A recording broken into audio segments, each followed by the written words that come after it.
가르쳤던 내용들 중에 제일 처음에 뭐가 있냐면 생물의 특성이라는 내용이 있습니다. 그러니까 이게 무슨 얘기냐면 생물이라면 이래야 한다라는 얘기야. 그러니까 뭐라고 해야 될까요? 그냥 사람들이 생각했을 때, 이제 과학자들이 생각했을 때가 좀 더 맞겠죠. 생명과학자들, 생물학자들, 이 학자들이 생각했을 때, 과학자들이 생각했을 때, 요런 특성을 갖고 있으면 생물인 것 같아. 그러니까 생물이라면 이런 건 당연히 해야 돼 라는 얘기인 거고, 반대로 얘기해서 그럼 이런 걸 하는 애들을 우리가 생물이라고 얘기해보자. 그러니까 생물의 약간 기준, 정의 같은 걸 정하는 그런 기준이 되는 거죠. 그래서 이 생물의 특성은 뭐 중요한 얘기긴 한데 어려운 얘기는 전혀 아니거든요. 뭐가 있을까? 생물이라면 이래야 한다의 가장 대표적인 게 뭐가 있을까요? 뭐가 좀 떠올릴 만한 게. 그래도 대부분의 학생들이 한 번쯤은 떠올려 보는 게, 많이들 대답하는 게 세포호흡 요겁니다. 아이고, 호흡. 그러니까 호흡을 해야 된다 정도나, 아니면 좀 더 자세하게 해서 세포호흡을 해야 된다까지도 많이 얘기를 하는데, 세포호흡 혹은 호흡을 해야 된다는 결국은 이제 좀 더 크게 생물은 물질 대사를 한다라는 주제로 되게 되는데, 근데 이 물질 대사에 대한 이야기는 이따가 조금 더 깊게 다뤄볼 거고요. 일단은 생물이라면 물질 대사를 해야 돼 말고도 또 많은 학생들이 하나 얘기하는 게 번식입니다.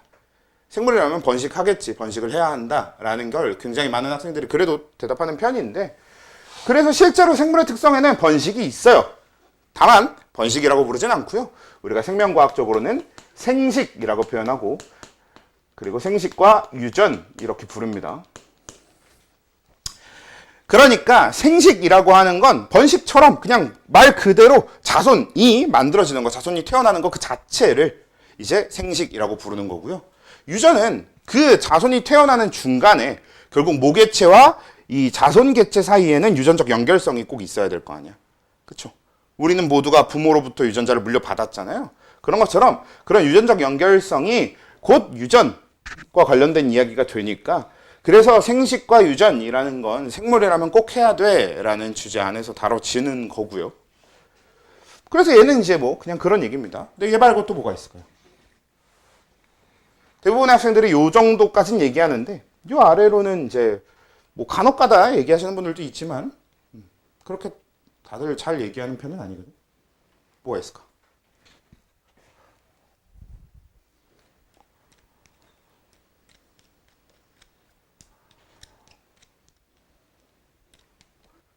생물이라면 발생과 생장이라는 주제가 있습니다. 그러니까 뭘 전제로 하고 있냐면, 생물이라면 이 둘 다 성장한다라는 걸 전제로 하고 있는 거야.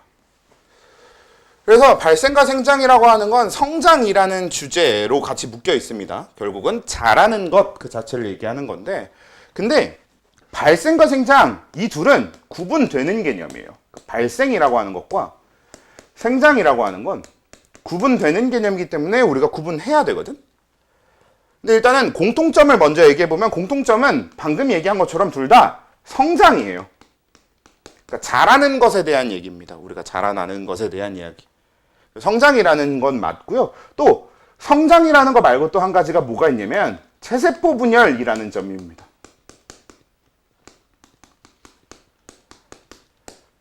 그치? 우리가 이미 잠깐 다루고 왔던 내용이잖아요. 체세포 분열의 목적 자체가 생장, 즉 성장이 목표였잖아. 그래서 발생도 결국은 마찬가지로 발생이든 생장이든 우리가 생물학에서 성장, 생물의 성장이라고 하는 것은 전부 체세포 분열을 포함하고 있는 겁니다.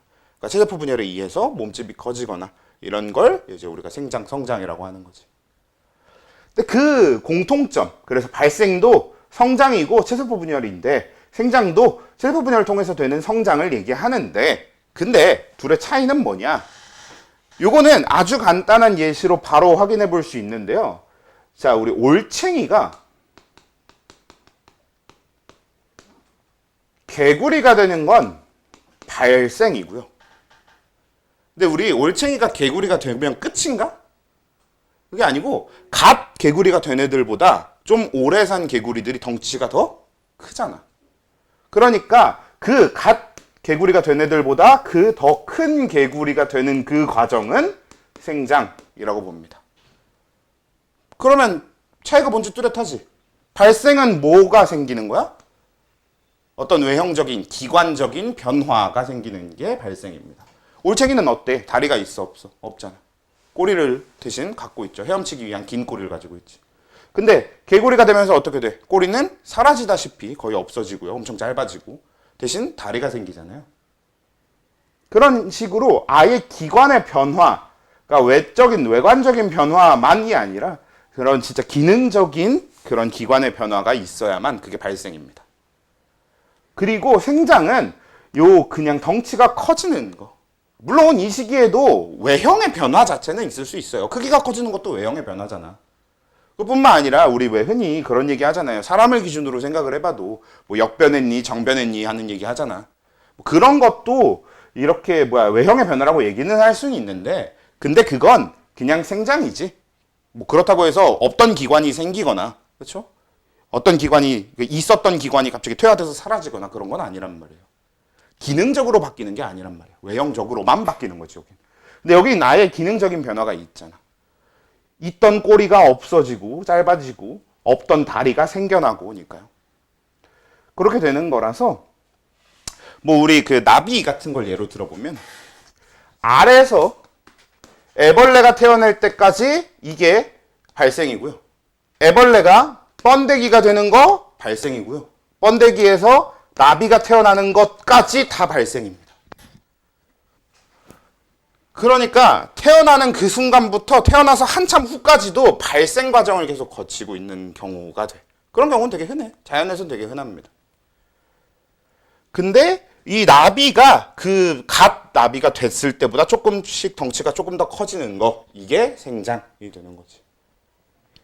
그래서 그렇게 기관 내에 어떤 기능적인 변화가 있느냐 없느냐의 차이로 발생과 생장을 나눠주면 되고, 이걸 사람에 대입해보면 사람은 보통 우리 엄마 뱃속에 있을 때 생장을 어느 정도 하고 나와요. 우리는 발생이 끝나면 태어난다 아니고 태어나서도 발생을 지속한다도 아니에요. 우리는 엄마 뱃속에서 발생을 끝내고 생장도 어느 정도 하다가 나옵니다.가 맞아. 보통은 이제 뭐 이거는 사실 좀 더 깊게 얘기하면 더 어려운 이야기가 되긴 하는데 얼추 그냥 대충 봤을 때는 우린 발생을 끝내고 생장을 어느 정도 하다 태어난다. 이게 가장 정확하게 얘기할 수 있을 것 같아요. 실제로 그래서 우리 사람 아이가 그 아이 모습으로 아이라고 인식되는 크기, 모양을 갖출 때까지의 시간이 꽤 걸리거든요. 그래서 그동안은 발생으로 보면 되고 우리가 얘가 딱 봐도 아이네, 애기네 라고 하는 걸 확인할 수 있을 때부터 그때부터는 생장이라고 보시면 되는 거지. 그래서 그 발생하고 생장은 꼭 구분되어야 하는 기준입니다. 근데 구분이 그렇게 어렵진 않지. 그래서 이건 잘 구분해 주셔야 되는데 여기서 이제 문제가 하나 발생해요.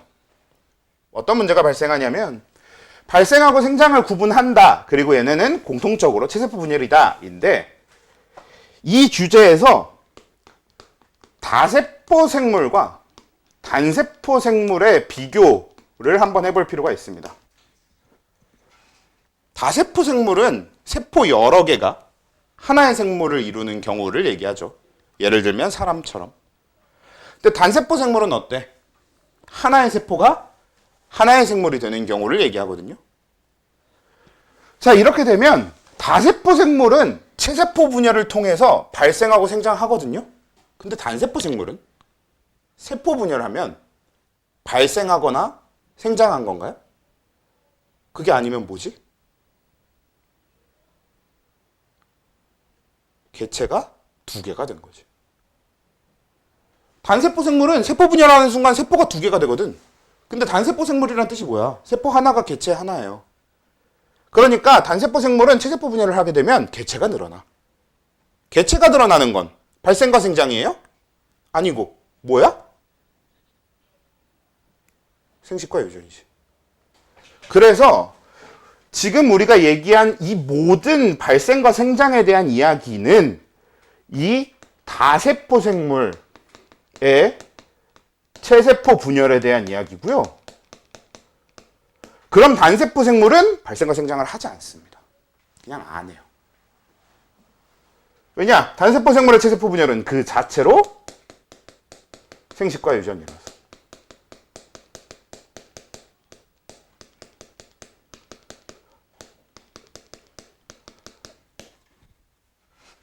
그래서 우리가 저게 생물이라면 이래야 한다라고 정해놨지만 거기에 한 가지 예외가 되는 겁니다. 단세포 생물은 발생과 생장을 안 해요.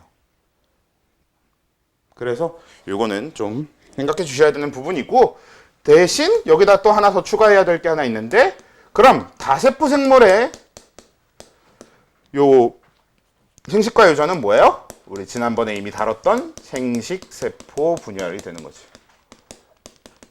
감수 분열이라고 불러도 되지만 뭐 생식세포 분열. 여기. 그렇지. 우리가 흔히 저걸 어떻게 나눠?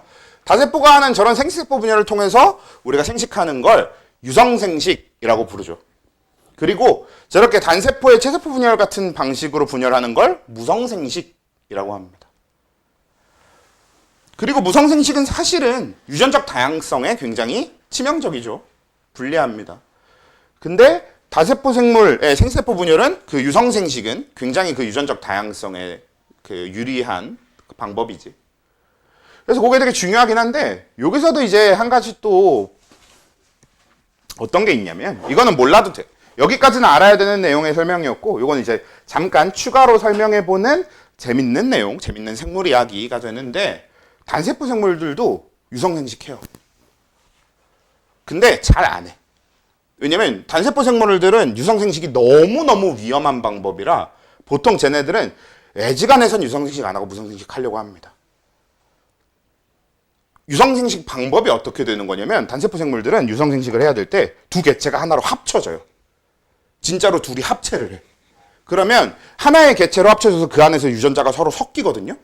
그래서 그 유전자를 다 섞은 다음에 그걸 정확하게 반반 다시 나눠서 두 개의 개체로 나누는 겁니다.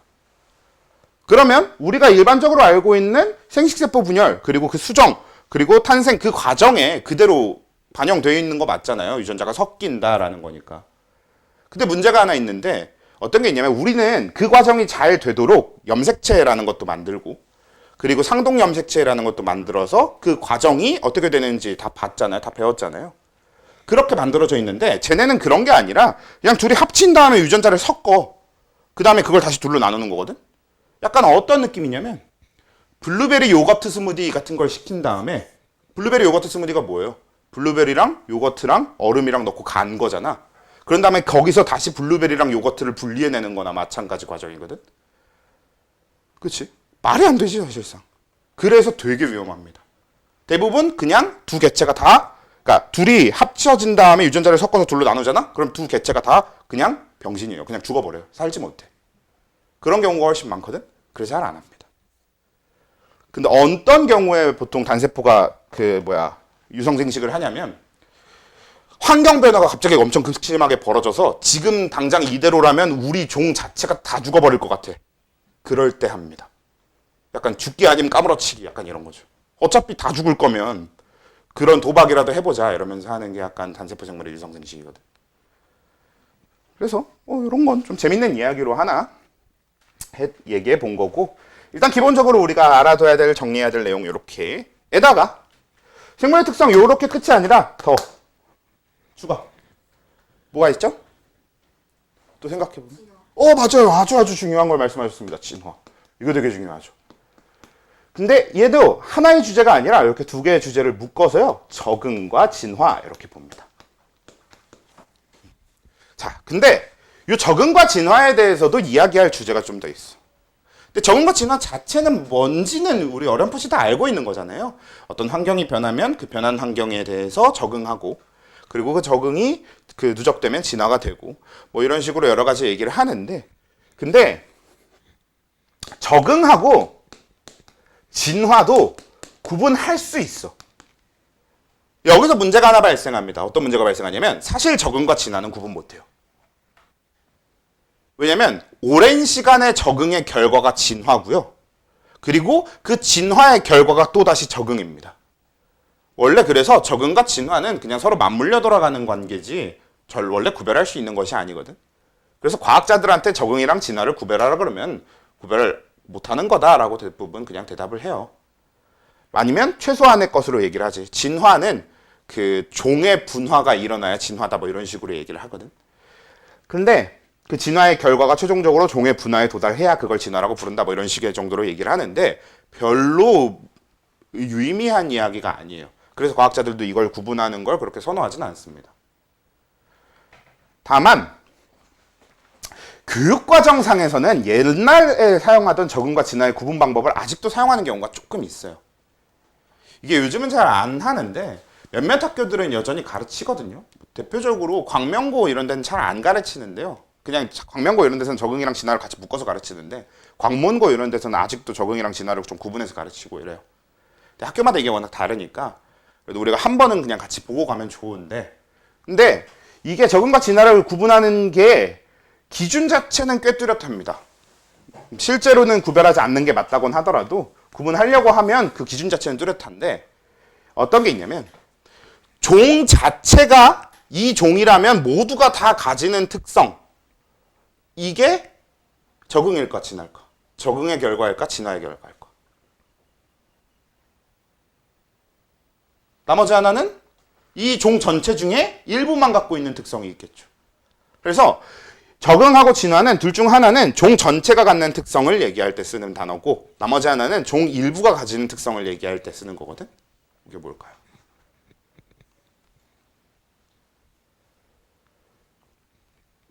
요게 얘가 종 전체가 가지는 특성에 대한 단어고요. 얘가 종의 일부가 갖는 특성에 대한 단어입니다. 이게 실제로는 반대로 생각하는 경우가 대부분이거든요. 왜냐면 진화라고 하는 게 아까 얘기한 것처럼 진화는 종의 분화로 결국 이어져야 되니까 그 종이 다 가져야 되는 특징인 것처럼 보이는데 반대로 얘기해보면 진화라는 게 일어나려면 지금 원래 있었던 하나의 종에서 누군가가 진화했을 때 그게 시간이 지나서 얘네가 다른 종으로 나눠 가져야 되거든. 그럼 종이 나눠지려면 이 종 모두가 다 이 특성이 나타나야 되는 게 아니라 이 종의 일부만 나타나야 그게 시간이 지나서 다른 종으로 분리가 되는 거겠지. 약간 이런 식으로 판단해 볼 수도 있고 아니면 좀 이런 얘기를 할 때 대표적인 게 이런 거예요. 우리가 개 자, 이게 종입니다. 근데 우리 견종 얘기를 해보면 뭐 있어? 뭐 말티즈가 있고 말티즈 말고 또 견종 뭐 있냐? 진돗개? 시바견? 이 정도만 적어놔 볼까요? 이런 식으로 견종이 되게 많잖아. 근데 우리가 이렇게 견종이 많은 건 종이 다른 게 아니에요.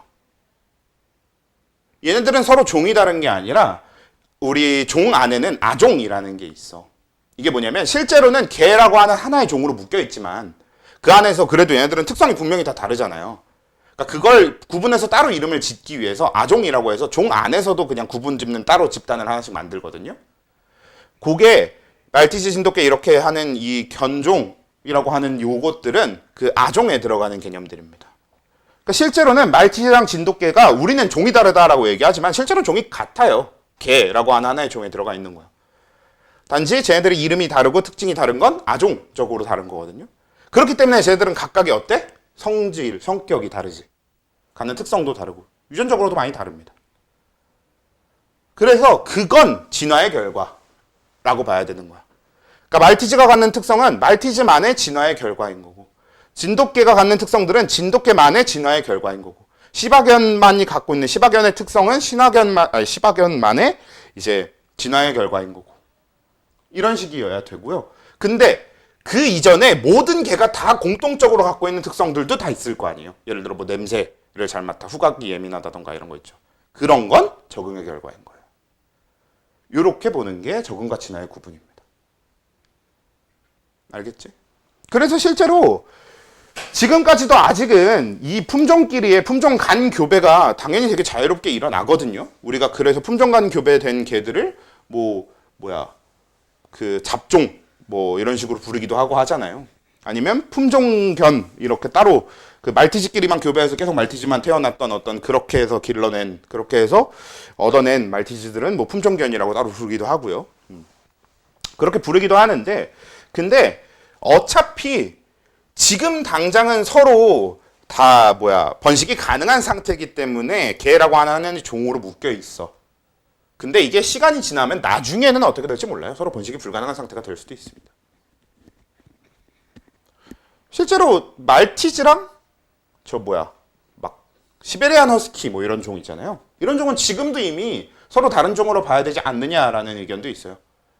왜냐면 그 둘이 서로 번식할 수 있을 리가 없으니까. 그렇죠? 그러니까 유전적으로 가능하냐 불가능하냐는 아직까지는 가능하다에 들어가는데요.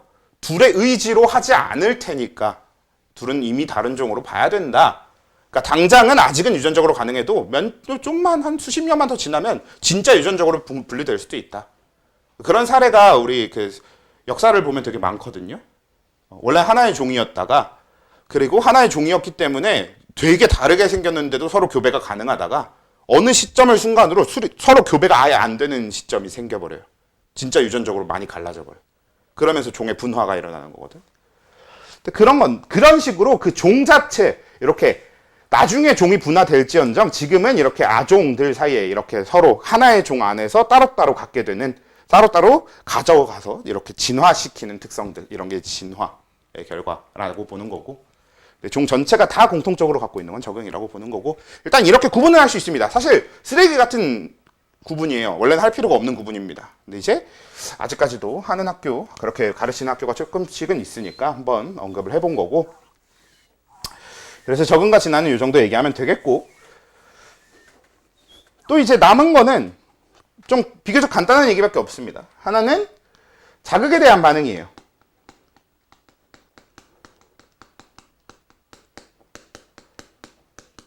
그러니까 외부에서 자극을 주면 반응한다라는 게 자극에 대한 반응이지. 이게 자극에 대해서 반응한다라는 게 생물의 특성인 건 그냥 그 자체로 그럴듯하죠. 당연한 얘기 같아 보이지. 실제로 우리가 미생물이라고 부르는 애들, 단세포 생물들을 보면요. 이 미생물, 단세포 생물들도 자극에 반응합니다. 여러분들은 관심이 없어서 그런 알고리즘에 그런 게 뜰 일 자체가 없을 수도 있는데요. 저는 이제 미생물 쇼츠가 많이 뜨거든요. 실제로 저 되게 열심히 봐요. 아예 구독도 해놨고 재밌더라고. 진짜로 그냥 미생물을 이렇게 현미경으로 관찰한 거를 그대로 그냥 찍어서 유튜브 쇼츠에 올리거든요. 그래서 막 미생물들끼리 싸우는 것도 나오고 재밌습니다. 근데 거기 보면 실제로 그 미생물들이 어떻게 상호작용하고 어떻게 외부 자극에 반응하는지 다 볼 수 있어. 그러니까 미생물도 다 자극에 대해 반응해. 그리고 식물도 반응합니다. 식물도 우리가 겉에서 봤을 땐 반응 안 하는 것처럼 보이지만 반응하지. 반응하는 걸 눈으로 바로 확인할 수 있는 가장 대표적인 식물들은 식충식물들이 있겠네요. 근데 식충식물이 꼭 아니어도 모든 식물들은 자극에 대해 반응해요. 물론 이게 그 나쁜 말 양파, 착한 말 양파 그딴 이상한 실험이랑 연결되지는 않고 그게 자극에 대한 반응은 아니고 네, 그냥 그거 외적으로 다른 어떤 자극에 대한 반응을 하긴 합니다. 아무튼 그렇고요. 그 다음에 이 자극에 대한 반응. 근데 예전에 그런 의견을 낸 사람이 있어요. 그 나쁜 말 양파 실험하고 착한 말 양파 실험 있잖아.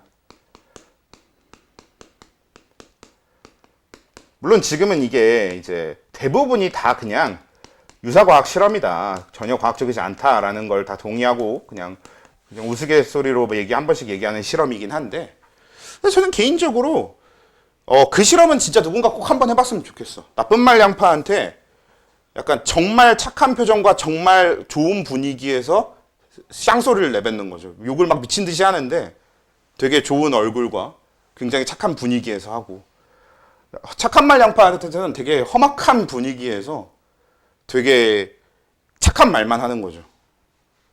저는 그 실험은 한번 해봤으면 좋겠는 게 생각보다 분위기나 어떤 그런 공기 이런 거는 영향을 줄지도 모른다는 생각은 해요. 물론 이제 그것도 사실 반은 말이 안 되긴 하는데 한번 실험을 해볼 필요는 있지 않을까. 한번 실험해보면 재밌지 않을까. 어떤 결과가 있을 수도 있는 거고.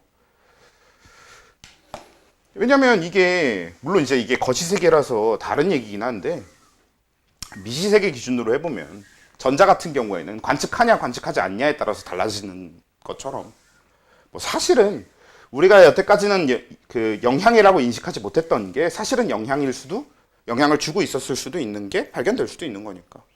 궁금은 합니다. 누가 한번 실험해줬으면 좋겠는데. 아무튼 뭐 그래요. 그래서 자극에 대한 반응은 어차피 이런 거 상관없이 모든 생물들은 자극에 대해 반응한다라고 하는 어느 정도 당연한 이야기를 하는 거고, 그 다음에 여기 이제 하나 더가 항상성 조절입니다. 항상성 유지 내지는 항상성 조절. 생물이라면 당연히 항상성을 유지해야 된다. 물론 어떤 항상성을 유지하는지는 생물마다 달라요. 대표적으로 사람은 체온을 유지하지만 체온을 유지하지 않는 생물들도 많잖아. 도마뱀 이런 생물들은 체온 유지 잘 안 하잖아요. 체온이 그냥 외부 온도 변하면은 체온이 꽤 많이 변한단 말이에요. 그렇긴 한데 그 항상성에 대해서 오해하면 안 되는 포인트가 한 가지 있어요. 이미 우리가 항상성 파트에서도 잠깐 다뤄봤던 내용이지만, 항상성은 모든 걸 항상 일정하게 유지하려는 게 아니라 항상성 유지의 정확한 뭐라고 해야 될까요? 본질은 뭐냐면 외부 조건이 이만큼 변화해도, 그러니까 외부 조건이 아무리 크게 변화해도 내부 조건의 변화는 최소화시키는 것, 이게 항상성 유지의 본질입니다.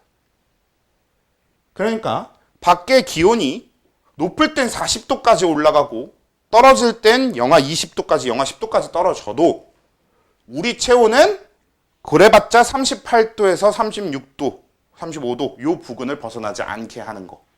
이게 항상성 유지인 거지. 그래서 외부 변화가 커도 내부 변화를 그 외부 변화만큼 크게 만들진 않는 거. 이게 항상성 유지의 목표거든요.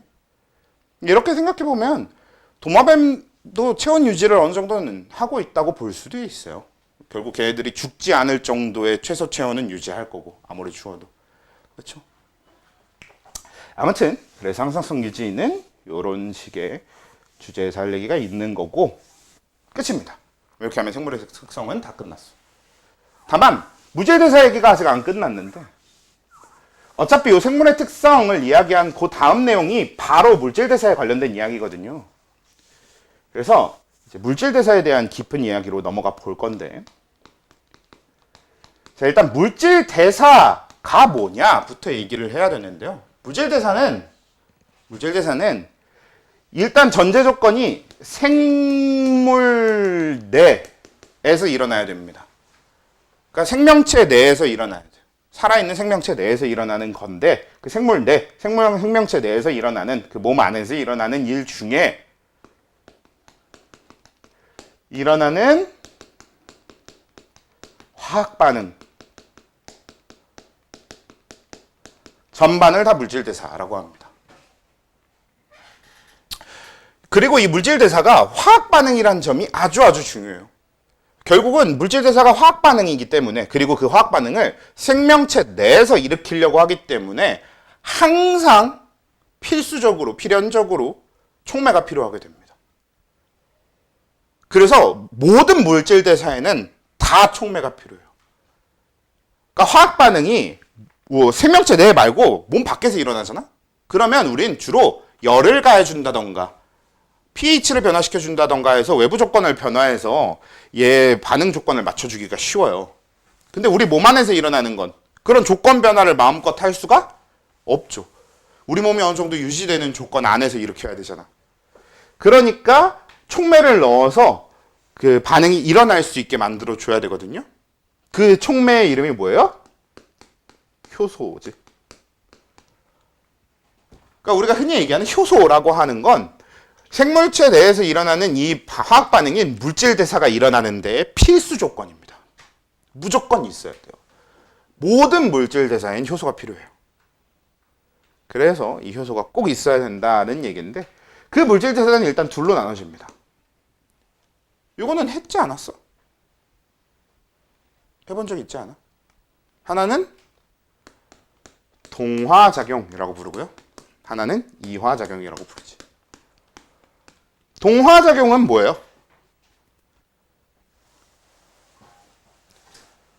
단어 자체의 의미를 그대로 해석해보면 동화는 같아진다는 의미인 거고 이화는 달라진다는 의미인 건데, 이게 막 하나가 이렇게 있으면 다른 물질이 얘를 따라해갖고 이 둘이 생긴 게 같아져 이런 얘기가 아니라, 동화작용은 서로 분리되어 있던 물질이 하나로 합쳐지는 걸 얘기하는 게 동화작용이고, 이화작용은 이 이화작용에서 달라진다라는 게 떨어진다라는 얘기인 겁니다. 하나로 합쳐져 있던 물질이 둘로 서로 분리되는 거. 이게 이화작용이 되는 거죠. 둘 이상으로. 그래서 동화작용하고 이화작용의 가장 본질이 일단 얘는 작은 것과 뭉쳐서 큰 게 되는, 우리가 흔히 합성자를 붙이는 애들은 전부 동화작용에 들어가게 돼요. 근데 이화작용은 분해가 되는 거지. 크게 하나로 뭉쳐있던 걸 쪼개는 거니까. 자, 그런데요. 자, 이 동화작용에 들어가는 이 합성 중에 가장 대표적인 게 그래서 뭐가 있어? 여러분들 아는 것 중에 합성자 들어가는 거. 단백질 합성. 좋아요. 단백질 합성. 이거부터 나올 줄은 몰랐는데 확실히 이게 더 익숙한가 보네. 동합과학 내용 때문에. 단백질 합성. 아주 중요합니다. 왜냐면 세상에 존재하는 모든 생물, 단세포가 됐든 어떤 생물이 됐든 무조건 모든 생물은 다 해요. 단백질 합성.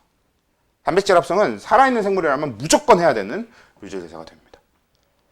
또 살아있는 생물이라면 무조건 해야 되는 물질대사가 하나 더 있네요. 저기 세포. 쟨 동화예요, 이화예요?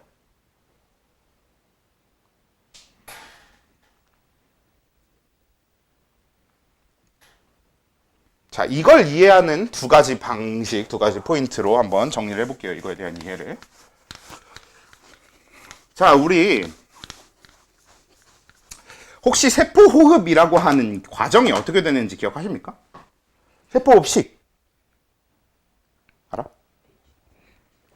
가 만들어지는 거죠. H2.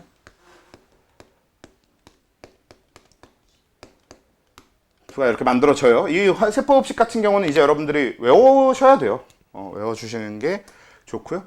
이게 만들어지는데 어디서부터 만들어지냐면 C6H12O6 라고 부르는 물질. 이거 포도당이라고 부르는 물질입니다. 그래서 이 포도당이라는 물질이 6개의 산소와 만나서 6개의 H2O와 6개의 CO2를 만들어내는 과정. 자, 이게 돼요. 자, 요게 세포호흡인데, 자, 요거 정확하게 거꾸로 하는 6개 H2O랑 6개 CO2를 합쳐서 C6H12O6 포도당을 만들고 산소가 6개 나오는 과정이 있거든요. 그쵸? 이거 광합성이라고 불러요. 즉, 광합성과 세포호흡은 정확하게 정반대 과정입니다. 근데 그 광합성은 동화겠어요, 이화겠어? 이름이 광합성이잖아. 그러니까 동화지. 그럼 그 반대인 세포호흡은 어디 들어가야 돼? 맞아요. 그래서 세포호흡은 이화입니다. 그래서 이렇게 얘기하는 것도 맞는데 어이구 시간이 벌써 끝났네. 요 얘기만 마무리합시다. 그래서 세포호흡은 이화 이렇게 접근하는 것도 좋은데 근데 그냥 좀 더 본질적으로 지금 저기 식 적은 거 봐봐. 식을 보시면 C6H12O6는 어때요? 탄소 6개, 수소 12개, 산소 6개. 되게 많이 뭉쳐있지, 그것도 하나로. 근데 그걸 H2O, CO2 이렇게 작은 걸로 6개 쪼개는 거잖아. 그러니까 크게 하나로 되어 있던 걸 나눴으니까 이화작용. 근데 얘는 동화작용 이렇게 합치고 있으니까 이렇게 볼 수 있는 거고요. 일단 시간상 여기까지만 합시다.